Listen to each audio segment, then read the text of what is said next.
C'est ce que je fais après la décision qui va transformer cette décision en une bonne ou une mauvaise décision.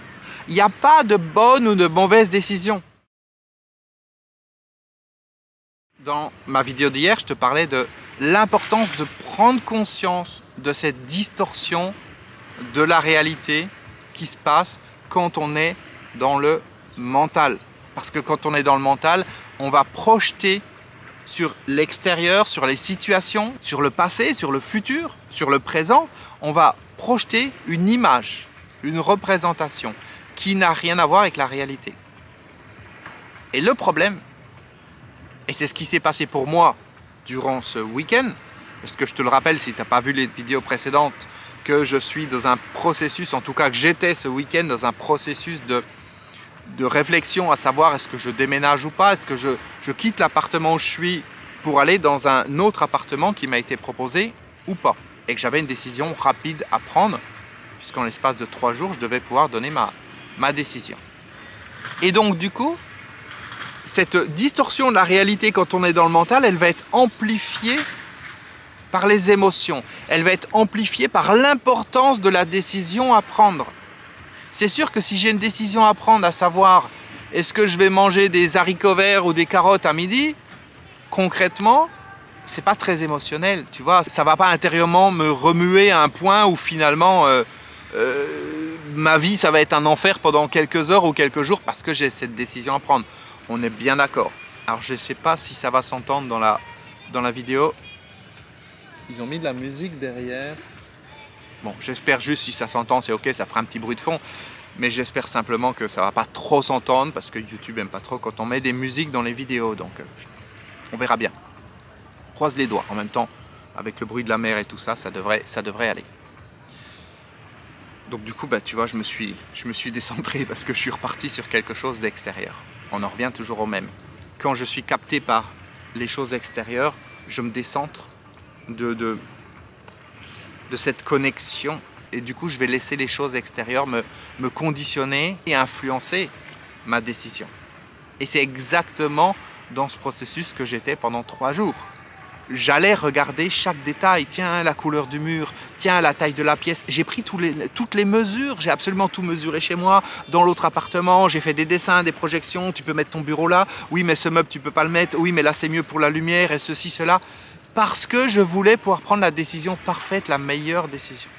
Un point hyper important que j'ai totalement oublié durant ce week-end, et pourtant qui fait toute la différence, et qui peut t'aider dans ta vie, quand tu as une décision à prendre. Écoute bien, c'est hyper important. Quand tu as une décision à prendre, il n'y a pas de bonne ou de mauvaise décision. Ce qui va compter, c'est l'énergie que tu vas mettre derrière pour transformer cette décision en une bonne ou une mauvaise décision. Par exemple, on prend un cas de figure d'une relation de couple. Tu vois, la personne se dit, est-ce que je reste avec cette personne ou est-ce que je la quitte pour aller avec cette autre personne? C'est des choses qui arrivent dans la vie. Donc, on prend ce contexte-là. Est-ce que je reste avec A ou est-ce que je vais avec B? Ok. On peut se dire c'est une décision qui est importante. Mais en fait, pas tant que ça.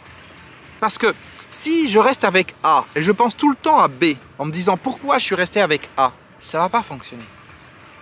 Tu vois?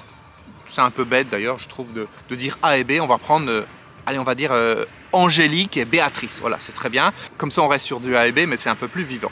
Donc, est-ce que je reste avec Angélique ou est-ce que je casse cette relation pour aller avec Béatrice? Si je choisis de rester avec Angélique, et je pense tout le temps à Béatrice en me disant pourquoi j'ai pris cette décision, j'aurais dû être avec elle. Cet état d'esprit va pourrir la relation dans laquelle je suis avec Angélique. C'est juste un exemple, une image, tu as bien compris, il n'y a ni Angélique ni Béatrice dans ma vie. Donc, je prends une décision, mais derrière, je ne m'engage pas dans cette décision. Je ne me dis pas, j'ai décidé que je reste avec Angélique et je me donne à fond pour que cette relation elle aille. Non. Je vais derrière penser à Béatrice, pourquoi j'ai fait ça et avoir des remords. Ça, c'est le premier cas de figure, tu vois. Ensuite, le deuxième cas de figure, c'est si je vais avec Béatrice et je pense tout le temps à Angélique et je me dis pourquoi j'ai pris cette décision. C'est pareil. C'est ce que je fais après la décision qui va transformer cette décision en une bonne ou une mauvaise décision. Il n'y a pas de bonne ou de mauvaise décision. C'est compliqué à intégrer ça, qu'il n'y a pas de bonne ou de mauvaise décision. Mais c'est vrai, c'est ce que je fais derrière qui va transformer cette décision en une bonne ou une mauvaise décision. Et ça, encore une fois, oui, c'est difficile à intégrer. Si je reste à l'endroit où je suis et qu'à chaque fois je m'énerve en disant j'aurais dû déménager, j'aurais dû aller dans l'autre appartement, je vais faire que la décision que je prends de rester, elle est mauvaise. Mais si ma décision c'est de déménager et que je me dis tout le temps pourquoi je suis parti, mais j'avais la mer par la fenêtre, maintenant je vois des arbres, t'as fait n'importe quoi David, etc., etc., je vais faire de cette décision une mauvaise décision. Tu vois ce que je veux dire? C'est ce que je fais après la décision qui va transformer cette décision en une bonne ou une mauvaise décision. Et ça, il faut bien l'avoir à l'esprit. Quand on a ça à l'esprit, ça nous soulage un petit peu. Parce que on n'a pas cette pression, comme je le disais dans une vidéo précédente, de croire que si on prend une mauvaise décision, eh ben, toute notre vie va être ratée. Non. Je peux prendre la décision de rester à un endroit qui finalement ne me convient plus, mais que dans cet endroit qui ne me convient plus, il va se passer quelque chose dans quelques semaines, dans quelques mois, une rencontre, une opportunité ou je ne sais quoi, qui va emmener ma vie dans une autre direction. Tu vois?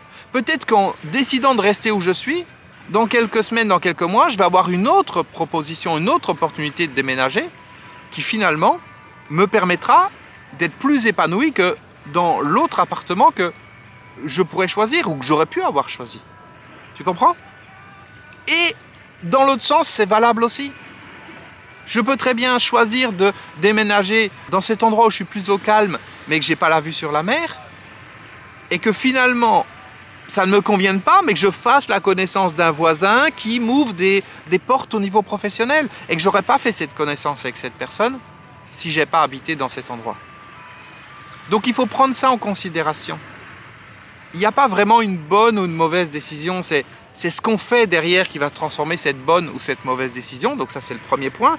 Et le deuxième point, c'est que pour aller du point A, on ne va pas dire au point B, on va dire du point A au point Z, on passe par différentes étapes. Ou du point A au point D, on passe par B, par C, etc. Et que je peux très bien passer par une étape qui est moins bien, et que ça m'emmène vers autre chose. Tu peux très bien être dans un travail où ça ne va pas comme tu veux et puis tu décides de prendre un autre travail qui finalement ne te correspond pas du tout, mais que dans ce nouveau travail qui ne te correspond pas, ça t'ouvre une porte vers quelque chose qui va te correspondre encore plus. Tu me suis? Alors c'est pas évident tout ça à intégrer, il ne faut pas être dans l'émotion bien sûr, il faut avoir un petit peu de recul, il faut être posé, c'est plus facile pour moi quelques jours plus tard d'être posé, mais je peux dire que quand c'était le week-end, vendredi, samedi, dimanche, j'étais en plein dans l'émotion, en plein dans tout ça, et que ce que je te dis là, qui est facile à dire avec du recul, en situation, ben, je l'avais totalement oublié. Alors on peut se poser la question, toujours la même, est-ce que oui ou non j'ai déménagé? Eh ben tu vas le découvrir un petit peu plus tard, peut-être demain ou après-demain, en tout cas très bientôt. Donc je te dis à demain pour la suite. Ciao.